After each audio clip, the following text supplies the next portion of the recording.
जय बद्री विशाल। नमस्कार, मैं दीपक पालीवाल बद्रीनाथ धाम से।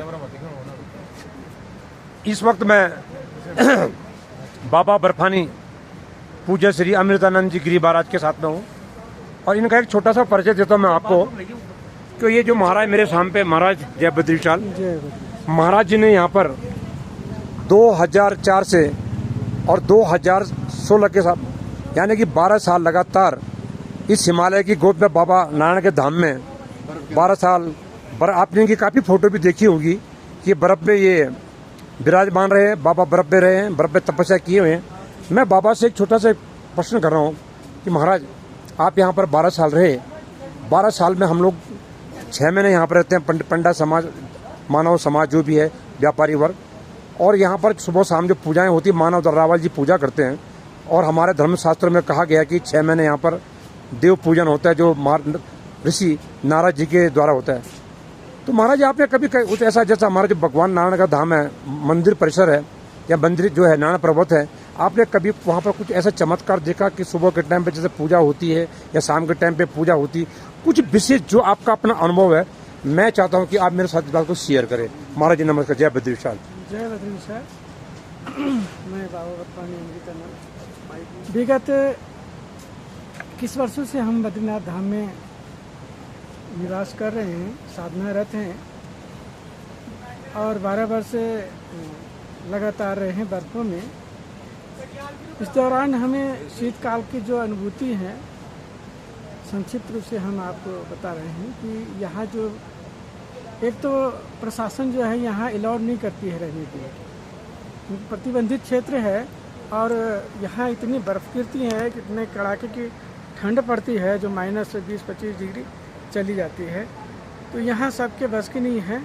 जिसके ऊपर परमात्मा की, नारायण की कृपा और गुरु की कृपा होती है, वही रह सकता है। तो महाराज जी मैं आपसे एक चीज़ पूछ रहा हूँ, तो क्या आपको इसके लिए स्पेशल, आप यहाँ पर 12 साल रहे, आपने कोई यहाँ मजिस्ट्रेट कोई परमिशन लेनी पड़ती है आपको, या आप अपने ऐसे रह गए, आपको किसी ने रहना दिया? नहीं, बिना परमिशन के तो रहने एक पल भी नहीं रहने देते। अच्छा जी। क्योंकि पुलिस की ड्यूटी रहती है और माना आर्मी ITBP रहती है। ठीक। तो परमिशन जो है हाथ में आपके तभी रह सकते हैं, पूरी व्यवस्था के साथ, खाने पीने का 6 महीना स्टॉक रख करके, पानी बिजली सब नेटवर्क से कट हो जाते हैं और सौर ऊर्जा का लालटेन रखना पड़ता है, पानी भर के रखना पड़ता है और स्वयं की जिम्मेवारी पर रहना पड़ता है।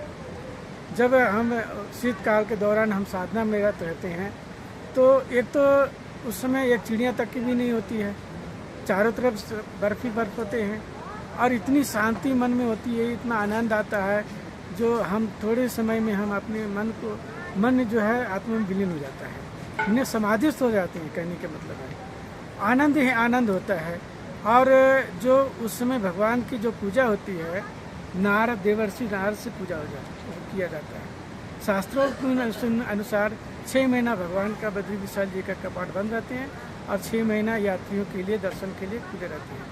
तो मई से लेकर के नवंबर तक के खुले रहते हैं और नवंबर से मई तक के बंद होते हैं। बंद के दौरान यहाँ किसी के अलाउड नहीं रहती है, सभी दुकान मकान वाले और सब पंडित पुरोहित चले जाते हैं। पूरी मतलब एक तरह से बद्रीनाथ सील हो जाती है, किसी की एंट्री नहीं होती है। फिर बाद में जो परमिशन है, जो यहाँ तपस्या साधना करना चाहता है, वही रह करके साधना करते हैं स्वयं की जिम्मेवारी पर। साधना के दौरान हमें अनुभूति यही देखने को मिलता है कि एक तो शांति का जो वातावरण होता है वो कह नहीं सकते। और बीच बीच में कभी कभी मैं आपसे एक चीज़ पूछ रहा हूँ, मैं आपसे पूछा, यहाँ पर आपने मंदिर परिसर में आप कुछ विशेष चमत्कार देखी, दैवी चमत्कार की बात कर रहा हूँ मैं। जी। मानव तो अभी आप यहाँ समय देख ही रहे हैं, फिर भगवान के कपाट खुले हैं और मानव निर्मित रावल जी द्वारा पूजा हो रही। कार्तिक पूर्णिमा पर, दीपावली के बाद जब भगवान के कपाट, कुछ ऐसी विशेष चमत्कार आपने देखे इस भूमि में? बिल्कुल। मैं जो उसके बारे में जानना चाहता हूँ। वही तो मैं बताना चाह रहा था। ये देखिए, नारायण पर्वत से ज्योति प्रकट होती है। अच्छा। ज्योति प्रकट होकर के और वो नर पर्वत की तरफ जाती है। अच्छा। ये ज्योति नीलकंठ से ज्योति प्रकट होती है। ये सब कई तरह के कितने लोग देखे भी हैं।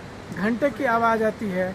एक बार की घटना है, जब यहाँ पुलिस रहती है और उस समय सुनसान रहता है, तो ताश खेलते हैं लोग। ताश खेलने में शोरगुल होता है, तो बच्ची की आवाज़ आई कि ये यहाँ शोरगुल मत करो। अच्छा।